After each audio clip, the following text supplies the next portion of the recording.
Good morning everyone. आज हम लोग चैप्टर नंबर 3 जो है उसका राजस्थानी स्टाइल, उसकी किशनगढ़ स्टाइल के बारे में पढ़ेंगे। किशनगढ़ स्टाइल मारवाड़ स्टाइल की सब ब्रांच में आती है और ये स्टाइल पूरे वर्ल्ड में फेमस हो गई अपनी एक पेंटिंग की वजह से। यहाँ बनाई गई बनी ठनी की पेंटिंग को Guinness book of world record में भी गिना गया है। साथ ही साथ में ये पेंटिंग इतनी खूबसूरत बन गई कि इसकी तुलना जो है, इसका कंपैरिजन जो है वो मोनालिसा आर्ट के बराबर भी माना गया है। आज मैं इस बात को पूरी अच्छी तरीके से आपको डिटेल में समझाऊंगी कि किस तरीके से इसको पैरेलल टू माना गया है मोनालिसा के। किशनगढ़ आर्ट एक तरीके की ऐसी आर्ट है, ट्रेडिशनल आर्ट, जो कि मेनली फीमेल की फिगर बनाने के लिए, फीमेल की फेसेस बनाने के लिए फेमस है, जहाँ पे उनके जो फीचर्स बनाए जाते हैं वो बहुत शार्पन फीचर्स बनाए जाते हैं। नोज काफी लंबी बनाई जाती है, आई बिल्कुल ईयर तक टच करती हुई बनाई जाती है और एलिगेंसी उसमें भरपूर होती है। जो मेनली फीमेल फिगर्स बनाए जाते, फीमेल फेसेस बनाए जाते हैं, वो राधा को इंडिकेट करते हुए बनाए जाते हैं। और क्योंकि हिंदुइज्म में राधा को आइडियल वुमन माना जाता है और कृष्णा को आइडियल मैन माना जाता है। राजा सावंत सिंह, जिसे नागरी दास के नाम से भी जाना जाता था, राजा सावंत सिंह जिसे नागरी दास के नाम से भी जाना जाता था, उसने अपनी वाइफ की एक इमेज बनाने के लिए आर्टिस्ट को बोला। आर्टिस्ट का नाम मोरध्वज निहाल चंद था। उनको बोला कि मेरी वाइफ की जब आप ये पिक्चर बनाओगे, एक्स वाइफ थी वो उनकी, कि जब इसकी ये पिक्चर बनाओगे तब उस पिक्चर में राधा की सारी एलिगेंसी और इंडियन एक लेडी की पूरी एलिगेंसी आनी चाहिए। मोरध्वज निहालचंद ने जब बनानी स्टार्ट की थी ये पेंटिंग, तब उनको खुद को भी मालूम नहीं था कि वो इतनी खूबसूरत कृति बना देंगे। उन्होंने ये पेंटिंग, इस पेंटिंग का जो बैकग्राउंड है वो ग्रीन कलर का बनाया था। साथ ही साथ में पेंटिंग में इंडियन रेड, येलो इस टाइप के कलर्स लिए थे और पेंटिंग जब बनाई तो उसकी जो ऑर्नामेंट्स है वो ऐसे लग रहे थे जैसे मानो बिल्कुल रियल ऑर्नामेंट्स बनाए हों। और उनके उसके लेडी के हाथ में, एक हाथ से उन्होंने घूंघट पहना हुआ था और जो कि ट्रांसपेरेंट बनाया गया था, जिसके अंदर से उनके ऑर्नामेंट्स और उनका फेस झलक रहा था इस तरीके से। और दूसरे हैंड के अंदर उन्होंने 2 फ्लावर बर्ड को पिक कर रखा था। तो इस तरीके से ये बहुत ही खूबसूरत सी एक कृति तैयार हो गई, जिसको जब लगाया गया एग्जीबिशन में तो इसकी वैल्यू बहुत ज्यादा हाई चली गई थी। और एक मोनालिसा की कृति है जो लियोनार्डो दा विंसी ने बनाई थी। लियोनार्डो दा विंसी एक ऐसे आर्टिस्ट थे जिन्होंने की जो कि आर्ट के लिए इतना उनका डिवोशन था कि वो पूरी होल लाइफ उन्होंने अपनी आर्ट को दे दी थी।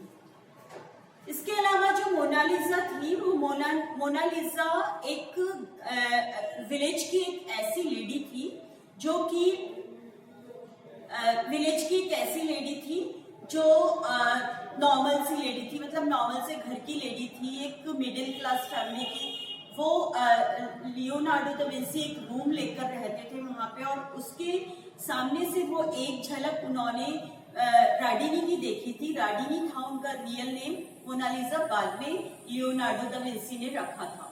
तो राडिनी पानी लेने के लिए जाती थी डेली और पानी लेकर वापस आती थी। बस वो 2 झलक जो देखा करते थे वो राडिनी की, तो वो उन 2 झलक को देख के उन्होंने उसकी पूरी पेंटिंग बना दी थी। काफी टाइम लगा था उनको इस पेंटिंग को बनाने में, परंतु उनको खुद को पता नहीं था कि मैंने ऐसी चीज बना दी जिसकी वैल्यू करोड़ों अरबों में जाएगी।